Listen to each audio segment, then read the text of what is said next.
Hello, everyone, and welcome back to Catabolic Window. I think it's either 119 or 120. I don't know. It's coming up to, well, it's been over 2 years. That's mad. Anyway, today we're joined by a very special guest who I will let introduce himself so it's less patronizing. So, Sean, take it away, mate. Give us a rundown of who you are, the elevator pitch, and take it away, mate. Yeah, so I'm Sean Lochran, kind of a relatively newer to the online space. Kind of a more look at the kind of a IBD stoma side of things, to do with kind of a transformations and stuff. Obviously I used to kind of do bodybuilding to an extent, got myself up to kind of a decent weight and then started to lose a lot of weight because of the IBD issues and that I suffered and the gut health issues. But yeah, that's kind of a rundown of me. Beautiful stuff, mate. Go on. Okay, tell us a little bit more about that. So for people that have no idea what that is, how would you describe that in layman's terms? So IBD is kind of a mostly considered Crohn's and colitis. So in effect, pardon the pun, but you obviously you've got issues where you're going to be majorly constipated or running to the toilet. So you're not holding the food that you're putting in your body. So your immune system is basically attacking itself. You will get the kind of a gibberish where it's not an autoimmune disease, it's curable, but it's not really. There's no known cure at all for it. Oh wow! Is that something that you're born with, or it develops, or like kind of, yeah? How does it come about? It's one of the ones where it comes in. Everybody's got the kind of a way where you can have it. There's nothing as such, although sometimes some people say it's genetics, but I mean, I'm the only one in my family. I'm the only one that I know round about me that's got that. There was nothing there that magically happened. I just started getting symptoms. They get worse and they get worse and they were worse. But it's one of the ones where he wants to talk about these issues, so you kind of hold it in, don't bother, and eventually you need to think, like, let's go to the doctor and find out what's happening. Wow. So what are those initial kind of symptoms that prompted you to go and seek help? Was this something that you were aware of? I'm going to give you two questions, apparently. Was this something that you were aware of as well, like before? Like, were you kind of aware of IBD, or was it like, what's going on? Like, I don't know. No, to be honest, I mean, I was like most people, didn't have a clue about IBD or stoma bags for that matter. It's not really came into my head. I just started not being able to hold my food in, was quite sick, going to the toilet. So for myself, I was more on the diarrhea side rather than the constipation. So most food was, kind of coming out the way it was going in. It wasn't properly, so you're constantly running to the toilet, in and up to 20 to 40 times a day. So it was quite brutal at times, but again, I was in that mindset of, I'm sure food in, but I'm also running to the toilet as well. So yeah, it's time to go to the doctor to find out what was happening. Fair enough, mate. And so I'm kind of bouncing around with the questions, sorry. With the kind of, you mentioned like a stoma bag, am I saying that correctly before? Yeah. Do you want to give a kind of, I feel like I've got a decent idea of what that is, but do you want to give a run through for anyone listening who doesn't know what that is, and kind of prepare potentially what alterations you have to make as someone into fitness to kind of work around that? Yeah, so stoma bags, obviously, when you kind of got operated on, and it really depends which kind of a stoma that you have for what part of your bowel gets taken out. So I've had my last bowel, which I think was about 7.5 foot, actually, how big that organ is inside you. So that's been taken out your body, which is left bulb. Then means that in effect, my toilet, instead of coming out my kind of a rear end, it comes out my stomach into a bag. In short. Okay. And what are the kind of the biggest alterations that you have to make in order to, if we're just talking about like that physical change of the bag now, before getting into like IBD and presumably like stress management and things like that, but what kind of alterations and things does that, what are the implications of that basically for yourself and your clients? The biggest thing is obviously it's food wise, trying to think of, what you can eat, what you can digest, but it's trying to treat your body and your mind as normal as you can, but with understanding that you've got an organ coming out your body. So obviously, diet's obviously a big thing. Training is also another thing, because you've got to think you've got that stoma bag on your stomach. So, so you're getting into a hack squat, a free squat, a leg press, all that weight's coming down onto your core. So you need to learn obviously to brace properly to be able to lift the weight without kind of creating a hernia as such, because everybody knows about hernias, but you get a hernia around your stoma site as well. Okay. I can imagine that would not be fun. No. Block it isn't fun either. So obviously, if you eat something, it can actually block it up. So as much as kind of you would get a sore stomach, it's tenfold if you block that stoma. So if you eat something like a nut of that and it's caught, it can be painful, and a hospital as well at that. Oh yeah, that's rough. Am I right in thinking it's a couple of years that you've had this now then? Yeah, I mean, well, obviously, I was diagnosed with IBD for many years, which it actually took 5 years for them to diagnose it for me.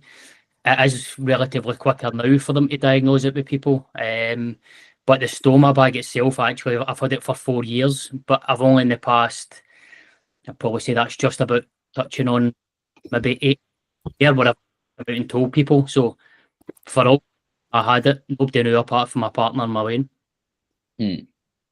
Wow. Okay. What's the kind of you mentioned an acceleration there with regard to kind of, what's the phrase I would use, I guess, diagnosis. Is that just greater awareness, or what's the kind of the catalyst there that's made diagnosing it quicker? Is it breakthroughs in technology, or what? It's a mixture of all things. It's a breakthrough in technology. It's further awareness. There's more people talking about it now. There's more doctors and specialists, if you like, looking into it to try and figure out how it's coming about. Is there anything they can do with the immune system to obviously calm it down? There's loads going on with it. Interesting. Right. Okay. That's you mentioned something earlier that I want to go back to, which is that, there's some people it's like, oh, you can cure it if you just do this stuff. Like, obviously, we know there is a load of shit in the fitness industry. Focus as an understatement. Yeah. So what is it that people say, and why is it that that's wrong? So, for instance, most people would say it's stress related, and is where I can appreciate that. Stress very much brings on kind of a worse symptoms, because you're not calming your body. Your body's already inflamed, obviously. With stress, it's tenfold. But I mean, you've got people advertising herbal teas, Of course. Grounding mats, apple cider vinegar, stuff that you hear generally in the fitness industry, but people are trying to point it towards, people in point, this can cure your symptoms. It's not going to cure anything. Placebo might reduce symptoms because you've started something new, but it will very quickly just kick back up.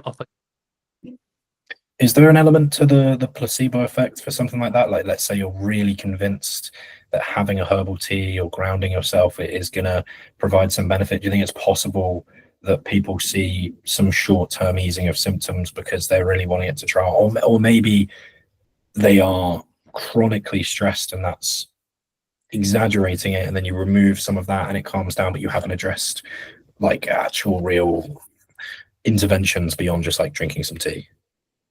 Yeah, basically, I believe that's what it is. It's more just, it's a stress reduction because you think something's working, even though it's not. And it's not until then you realise, then the stress comes back up. So a term I hate that you see quite a lot now is going for the root cause. The issue is people aren't actually trying to fix or trying to work out what they can manage, and they're just looking for the magical pill, and it's not there. So what are you saying that for something like this, the solution is management and appropriate management, whereas people are kind of looking for this, like, oh, I used to have IBD and then I paid a guy on the internet a couple of quid and now I don't have it anymore, kind of thing? Yeah. So what's very big, I mean, obviously it's big in all the fitness industries, like the likes of the carnivore diet. So a lot of people go on the carnivore diet. They say that it's their IBD, but it's not. It's a short-term thing because they've taken out, the carbohydrates. It lets their system calm down a bit, but that can only work for so many people because a lot of people obviously can't digest fat who have got IBD as well. So there's a host of things. Interesting. I've got a client with diverticulitis, which is what would be the phrase? Well, it's a digestive disorder, right? Which is somewhat related to stress and inflammation, but like you said, it's just the treatment is management. Often when he has flare-ups, you have to go on extreme low fiber diets, clear the flare up, then kind of taper things back up. Is there a similar kind of ebb and flow to the nutrition of IBD, or is it very much like do this, stick to this? If you deviate, you'll flare. Well, that's actually a branch off of colitis, the diverticulitis. Okay. So actually very, very, very similar. It's just they name it different ways depending on where it is in the digestive tract, basically, but it's very similar. So obviously, can't cure IBD, but we can certainly try and reduce the symptoms and try and keep things at bay. Obviously, some people would be on tablets like prednisolone. If it gets too high, they would go into obviously steroid prednisolone to try and reduce the. Some people are on other types of tablets. Some people are on biologic drugs, so every 8 weeks they'll go and they'll get an infusion put into them. Obviously, but besides that, people need to monitor their diet, make sure they're exercising, make sure they're moving, and obviously reducing stress and sleep. It's the biggest things. It's the basics of what everybody should be doing in the fitness industry or trying to stay healthy, but you just need to be a bit more meticulous with this stuff. Is there kind of any like particular nutritional advice that you would give for someone with IBD that perhaps wouldn't relate to your standard gym goer, kind of like you said there with a reduction in fat potentially? But yeah, is there anything like specific to IBD? I know that might be quite hard and detailed question, but is there any generally this is a good idea, generally this is a bad idea, and that's quite unique to this case? Yeah, I mean, I think it really depends on what side of the coin you're on with constipation, diarrhea, and where your inflammation is, because some people will do better with a reduction in fibre. Some people need to look at what the fibre is. Is it soluble? Is it insoluble? What type of vegetable? So the biggest mistake that a lot of people with IBD make is they try and remove all fruit and veg. Instead of, they're at a point where they're not too bad. Can they have like 20 grams of blueberries in a meal? So instead of having 100 grams that a normal person can do, can we manage 20 grams? And can we slowly kind of make that up? Can we make 20 grams in 2 or 3 meals and then slowly increase it? The issue that you've got with IBD compared to normal people is they can't handle an influx. So it needs to be gradual. You mean something in the fitness industry is context dependent? I could never believe that. That's absolutely wild to me. Yeah. So what about you personally? Like, because I know one of the things that made me want to get you on the podcast is from a couple of the times that we've met and sort of chatted about stuff. You've said to me that, like, I was having this thing and then it just like keeps fucking me up. And you're like, what? It's been fine for 3 months. Why is it now a problem? So what do you do personally when it comes to managing your situation? So for myself, I'm quite bold now that I've been doing this a long time. So there's foods that I'll put in knowing that it's caused me irritation before, but I want to test it to see if it's any better. So I'll put it in a amount and see how it goes. And sometimes that low amount is fine for a period of days to maybe a week or 2 weeks, but then it comes back because sometimes it takes that time for your body to react to it.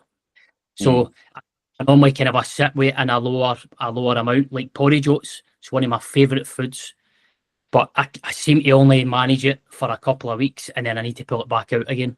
But I would love to be able to keep it in even on a lower amount. How do you do with rice? Bro, you lives off cream of rice. Like I've never seen someone eat so much cream of rice. I was gonna say ESN's rice pudding, texture-wise, is kind of like oats. It's something I don't do amazingly with oats myself, so it's something that I incorporated and it's great. like it's pretty good. It might be worth a try. I don't know.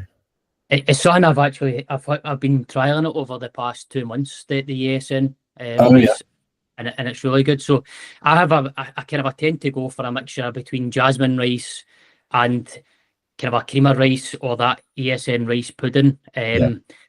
I do seem to do well with kind of a white bread. Sourdough type bread can be a hit and a miss, but again, it's because it's the kind of a live cultures that's in sourdough that can obviously affect, because in a I'm flaring and I've never really properly been out of flare. So I've kind of handled myself okay, but medically I've never been out of flare. So I've always had high inflammation markers when I get tested for my inflammation. That's never actually really came down. Interesting. So where in particular do you tend to like find your clients? Your clients very much aligned with IBD, or do you still have a decent influx of people who don't kind of come from that background and just have like traditional fitness goals, if I were to give it a phrase? Yeah, I mean, when I first started doing the coaching, I was more trying to get people, because obviously I still do to this day have a job as well. So I kind of work shifts, even though I'm a kind of a manager at a shopping centre. So I did have a couple of people like that, but most of the clients now is more kind of the IBD based, or IBS, or kind of a just digestive kind of issues. Yeah. Interesting. Interesting. I mean, it makes sense, right? Because you're somebody that's got a fairly unique experience of dealing with this sort of stuff. You're going to be far better than the average coach at working on this sort of thing. I mean, if someone's a half decent coach, they should have some ideas and then be willing to do extra research into it if they have someone that develops this sort of thing. But yeah, it makes sense to specialize in that area, right? Yeah, definitely. I mean, I've had some coaches reach out and ask me some questions on it, because maybe they've had a client, or I've had a couple of coaches where I've went into their program and done like a talk. So some of the coaches obviously have like monthly live webinars with their clients. So I've went on a talk then and just done like a question and answer thing. So people would ask me, maybe they find themselves irritated by a certain food. They kind of try and get the behind say why I think that's maybe why that's possible and what sort of swaps are that they could make. Mm-hmm. How in demand do you see, or how, because IBD isn't something that I can't say I've heard of before, speaking to yourself, would you say that from your experience it's very common, or kind of, I guess, if we open it up to like that branch of like gastrointestinal and digestive disorders, it's like fairly common, but how common would you say it is? Do you feel like it's very much a niche that you have, and it's very much a niche in the industry, or even though it's a niche, there's a lot of people? Like, what's the kind of the scale looking like of people who have that need and that demand? I think one of the biggest problems is there's a lot of need and demand, but there's a lot of obviously trust issues. Again, the same with the fitness industry as a whole just now. Now, obviously, I'm on some of these forums with IBD and stuff, but a lot of them are following the wrong people, because the influencers are obviously influencing, making people worse. So it's not until they kind of get to a point where it's bad, then they maybe reach out to me. So generally, I'm never normally a kind of a first coach for somebody, but I'm normally somebody that comes in and kind of cleans up some mess. What's the worst mess you've ran into with somebody that's like worked with a previous coach and they've just not been very good? Obviously, you don't need to say specifics of who it was and whatever. I but do. I'm interested to hear. Yeah, spill the tea. Who the fuck was it? Well, see, the thing is, you probably wouldn't know them, because they're kind of a more influencers in the IBD world compared to obviously the bodybuilding or coaching type world. But you know, these people make their own stoma belts. They make their own products, so that's what they're trying to sell. I mean, some of these people actually tell people to stop taking their medicine that their doctor is prescribing to them. Now, I get into some chat with people on that.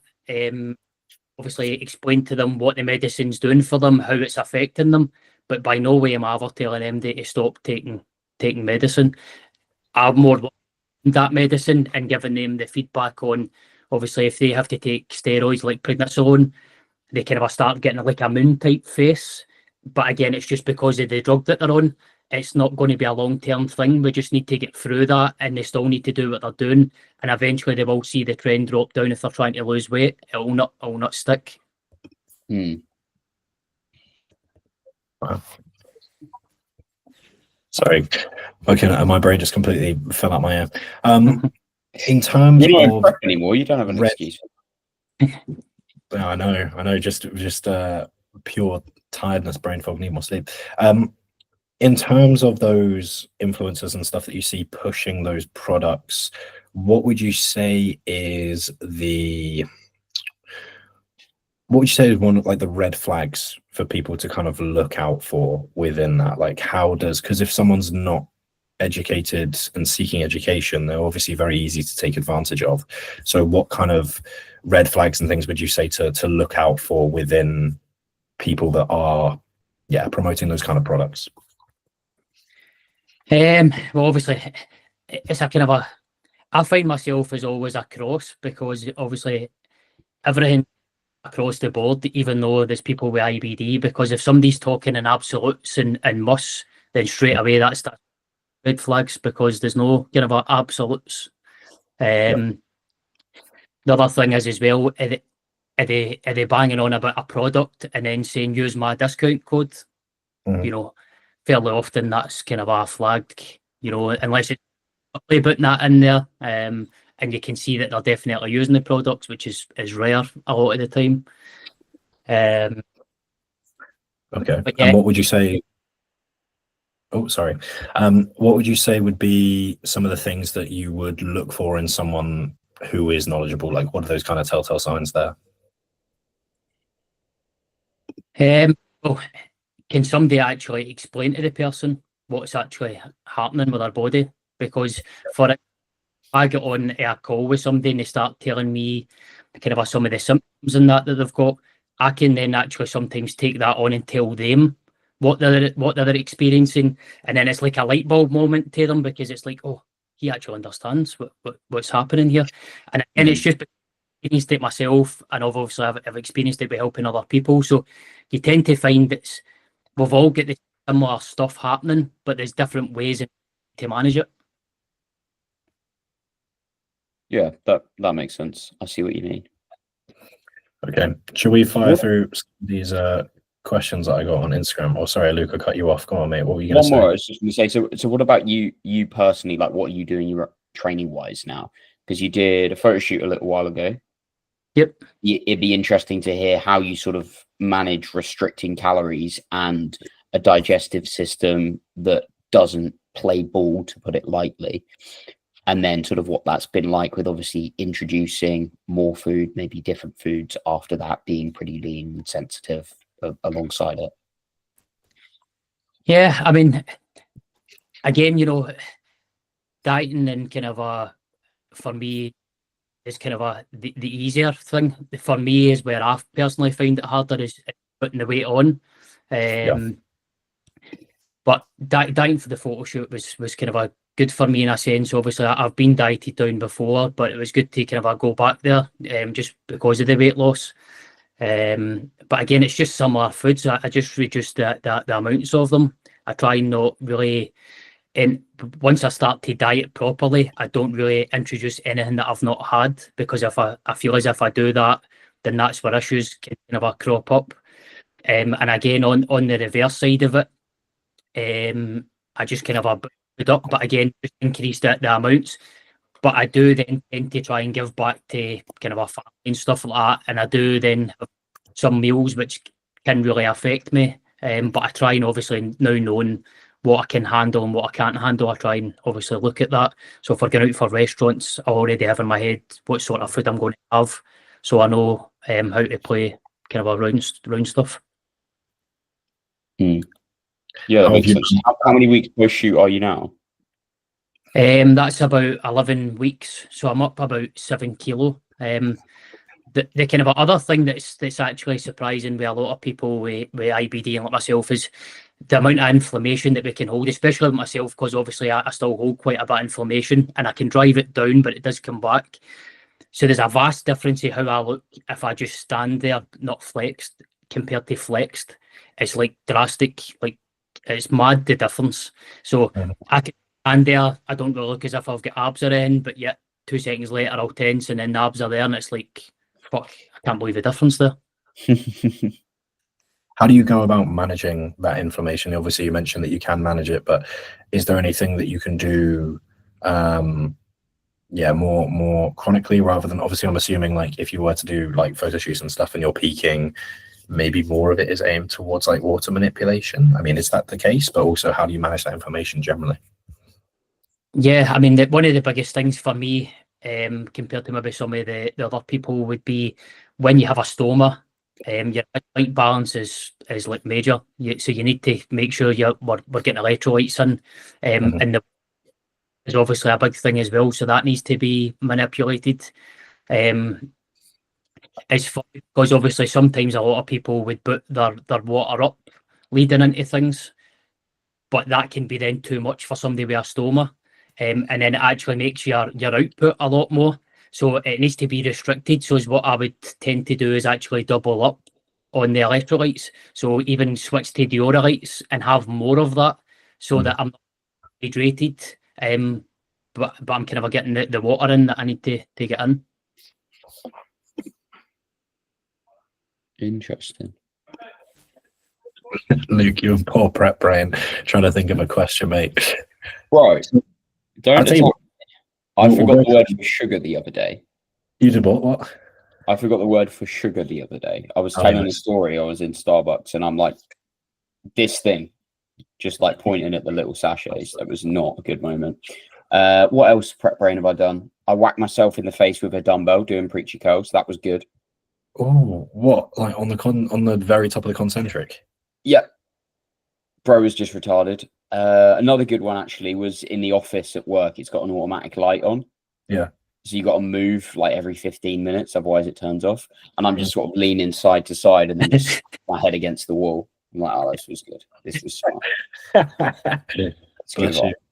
Any prep brainy moments, Sean? Actually, to be fair, that is actually quite a good question. I mean, if we're talking about inflammation and having some level of chronic inflammation, does that ever affect your ability to think? Do you ever get brain fog or any other kind of symptoms beyond digestive upset? Yeah, so fatigue's one of the major things. So like I don't really sleep the best, but even if I did, sometimes I'm absolutely shattered in the morning. But it's nothing to do with tiredness. There's a difference in tiredness. So obviously that can kind of catch me. But again, it's just one of the ones where you build the mentality to kind of push through it. But sometimes you need to think, like, maybe the day's not my day. It's time to pull back the day. So how do you, from a business standpoint, manage something like that? Is it something that do you have plans and strategies in place? Do you message clients, or is it something that you're like, I just have to deal with it? No, clients is always going to be on top of there. It's always it's kind of a mother job, or whether it's coaching. That never sways. The only thing that will sway is with myself. But even at that, see now, because I've been dealing with it for that long, it's probably easier for me just to crack on and deal with it, even though I know sometimes I probably shouldn't. But for people who probably pull them back before I'd pull myself back, if that makes sense. Yeah. Okay.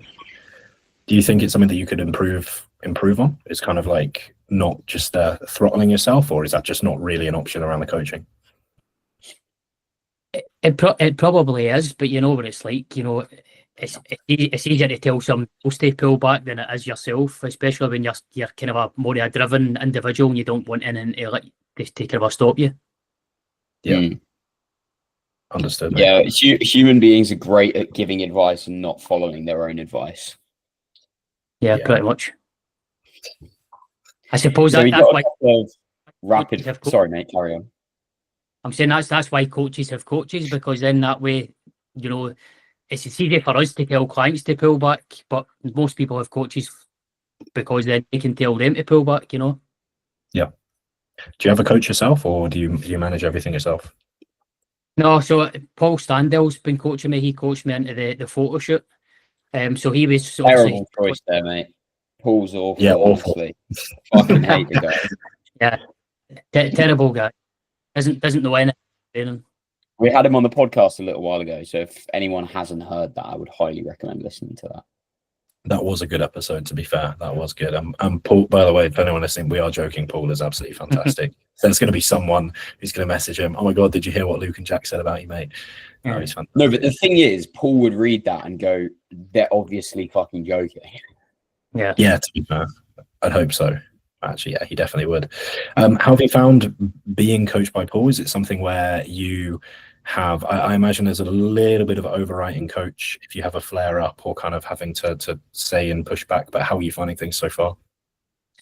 Yeah, I mean, the thing that angered me with Paul is obviously to do with the more training aspect of it, not necessarily the nutrition side, because obviously with Paul, he'll dictate the calories or cardio or steps or whatever, but I kind of choose the food, so there's not a kind of a meal plan as such.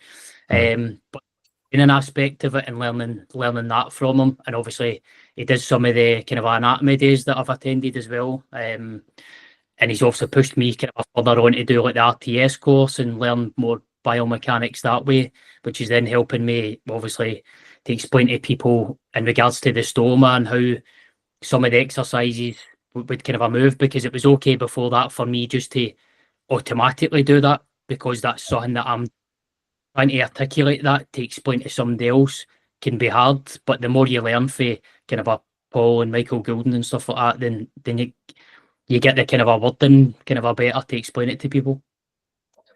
Yeah, you've got the intuitive sort of sense of it initially, and then understanding the bits behind it and the mechanics allows you to explain that to other people a little bit better, I suppose. Yeah. Have you ever had any bad coaching experiences, or is Paul the only coach that you've been with? I've had a coach prior to Paul, but it was more just somebody from the gym.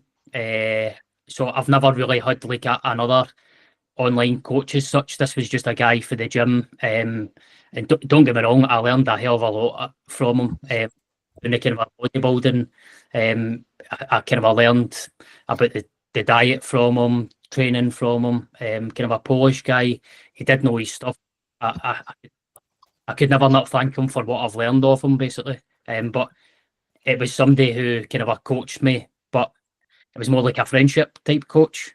And then after all my operations and that, I kind of then went on my own. And then when I seen Paul advertising the photo shoot, that's when I thought, you know what, I'm going to go for that.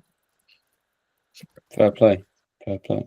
I want to ask a similar question to the last one. Are there any things that you see in general coaching outside of like, I'm trying not to pencil you in too much as like the digestive coach, but to be fair, that is like your specialty. But outside of like digestion and general like nutrition, is there anything that you see that like in coaching red flags basically on Instagram or PT in person or anything like that, that kind of, again, you want to make people aware of or kind of draw attention to?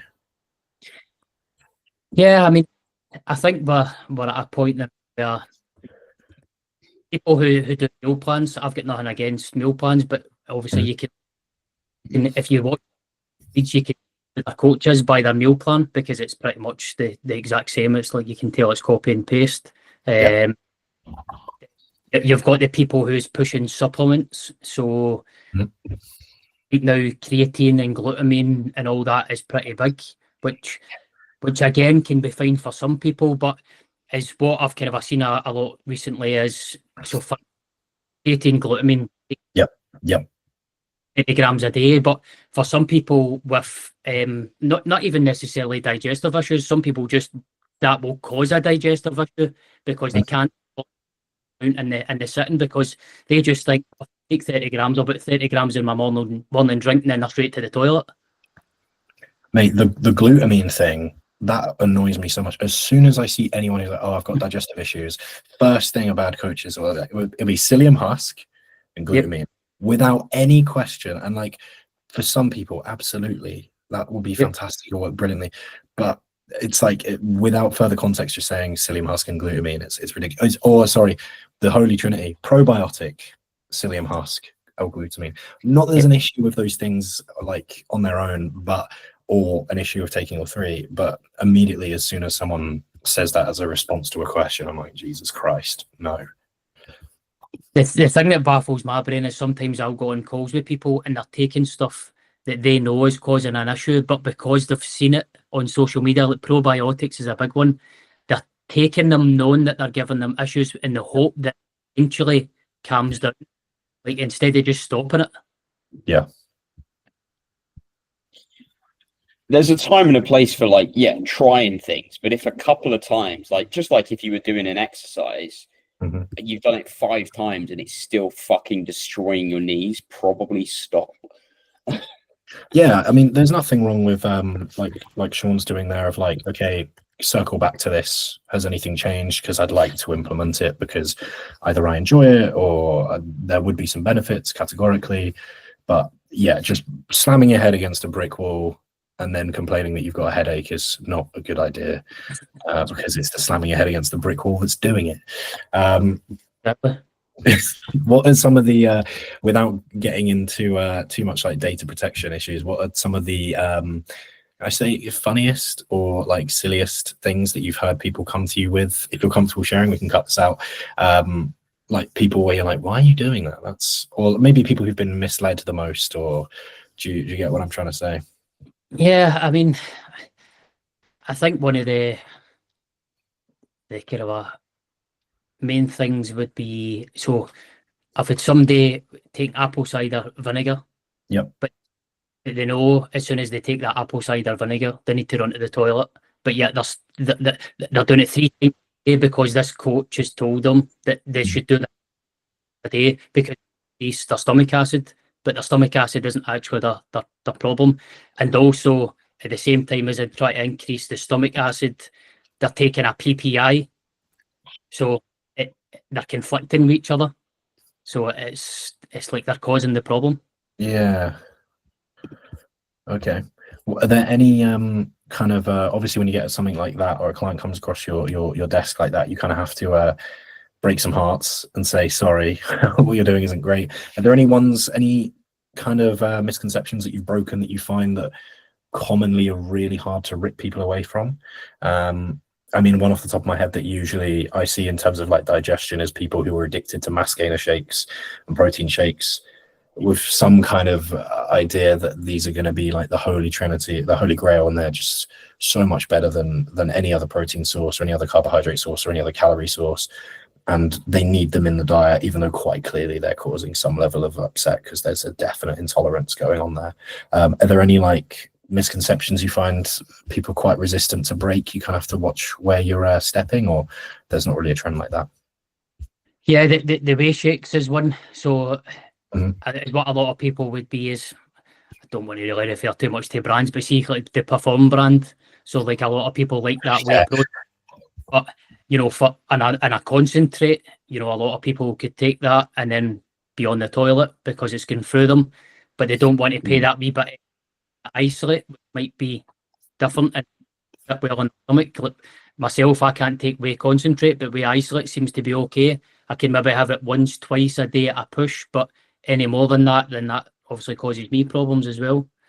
But people seem to think that they need to, as soon as they finish a workout, they need to slam a shake. But sometimes with people with issues, they actually need to wait kind of an hour to an hour and a half to let their body come back down before they eat anything. Oh mate, I remember doing that, literally like fucking loading up my pre-workout shake to finish when I had done my last set. It's like, bro, like just relax, give it a rest for a minute, you'll be fine. So the last thing I wanted to get onto was a couple of quick fire questions. I think this will be funny with you especially. One that we always ask is, what would your nightmare meal plan be? Like a list of foods that would just fuck you up and you would just hate eating the day.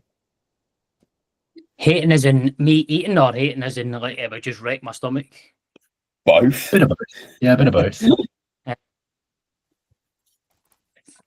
I've probably seen blueberries as a fruit, because obviously blueberries to a lot of people is like the holy grail. They irritate the life out of me. Like That's a common one with IBS. That's like one of the blueberries and it's not coming to me, but blueberries, I always see so many people with like digestive issues have issues with blueberries. So Mate, that would berries make is a me so depressed. I love frozen blueberries. berries as a whole can be a problem because obviously most berries either have skins or seeds, and that for somebody with digestive issues is a problem. I'm also kind of a funny because somehow the colouring in some of these foods, like blue or purple, seem to irritate me, and I Mm. see that I've ever found that with. So the kind of a blue colour kind of that's in these stuff actually irritate me as well, which is a kind of the other foods that kind of I try and put in, but I need to go back out quite a lot is red meat. So a lot of people would say obviously have red meat.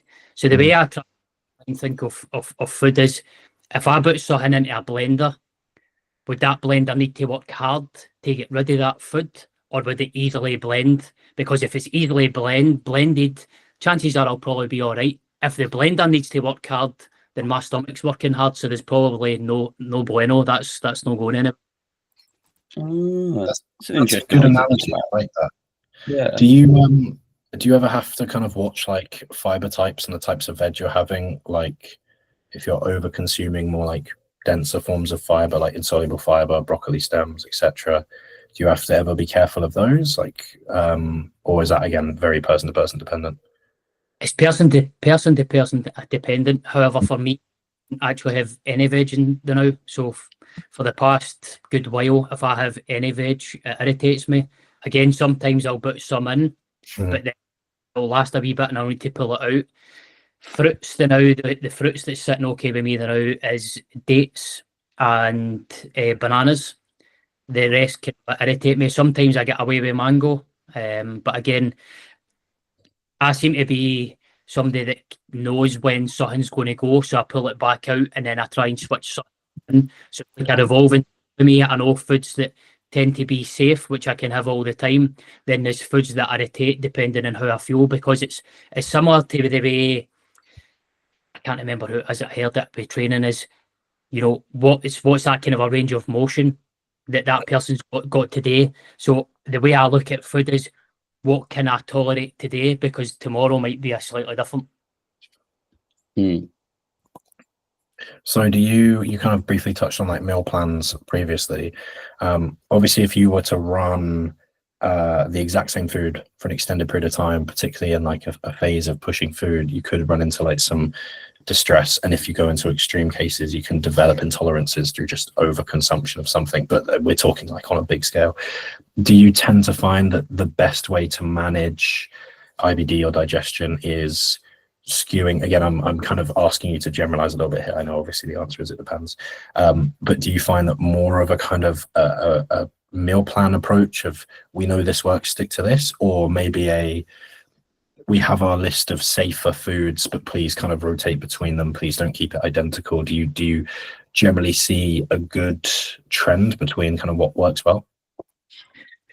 Yeah, I mean, I think for most people, obviously more rice-based type foods are kind of a fine, and then you're kind of a lean meat, chicken and turkey. But I do want people to try to rotate everything, because the more things that we've got, if something's inflamed, you know, a bit, having issues, sometimes we need to strip everything back to basic and have kind of a basic food to lower everything, get their body settled, and then we can start putting stuff in. So some people I'll bring in on a meal plan, but then once we've controlled everything, then it's a case of, this is your calories, this is the sort of foods that we're looking for you to consume. You can make up your own diet now because everything's kind of on board. And then if any symptoms start to come back, we'll then look at, right, where is that in conjunction of when are you feeling these symptoms, when is your stuff starting to irritate you, and then we work back to try and find out what food, and then sometimes we need to pull out 2 or 3 things to try and figure out what one's causing the issue. Gotcha. Luke, you got any more quick fire questions? I kind of interrupted the flow of What other ones have we got there? Oh, What about if you had like no digestive issues anymore? What would be your like death row meals? Oh, You could have whatever, you'd have no problems. tempting him now. to be honest, that salmon would probably be one that I would be going for as salmon. I used to love salmon. I sometimes try and have small amounts of it, but it just really tends to irritate me. Even though for a lot of clients, I would say to them to have it because obviously it's kind of a good fat. It can help inflammation. Myself, I just can't really tolerate it well, but I absolutely love it. So I would love to be able to have it. So if I didn't have issues or if things calmed down and I could have it, that would be my diet every day. You have the same if you have the skin, if you don't have the skin as well, because that's something you were mentioning with the blueberries. Whether the skin's on it or not, I wouldn't care at the point about if I could have it. That's fine. Oh, I love the crispy skin, mate. Yeah, if I could have it, I probably would keep the skin on. But at a point, if you ask me, right, well, you can have salmon, but you can't have the skin. Right, take the skin, I'll take the salmon. That's the way I would look at it. Right. Fair play. Fair play. Man's a real salmon enjoyer. I like it. Is it fish in general or just salmon? Salmon or smoked salmon? Just any salmon. Any salmon. Any salmon. Smoked salmon used to be my gig. I used to absolutely love that. I remember being in holiday in Turkey, and so they had smoked salmon. It was an all-you-can-eat buffet. So there was took a wee bit because I don't want to take it all. Just took a wee bit, but then I seen them coming out and replacing it. So I'm like, oh, they must have looked. So I just walked up and I just lifted the whole plate of it. And my missus like, I can't believe you've just done that. You're pure embarrassing. I lifted the smoked salmon. That's all I ate. There was a smoked salmon that night. That's wild. You had spoken that is a man who's got an intolerance to something, like just completely addicted to it. That's like me and any kind of dairy product. I just miss them so much, honestly. It's like the jokes everyone makes of like lactose intolerant people will like drink milk from the carton. It's that thing of like when you can't have something and you like it, it's just you like it to another level. It's crazy. Yeah. It's restriction, isn't it? It's when something's taken away and you can't have it, you end up wanting. Exactly that, mate. Exactly that. All right, Luke. Final question to kind of wrap up on. Oh, don't shock me, bro. No,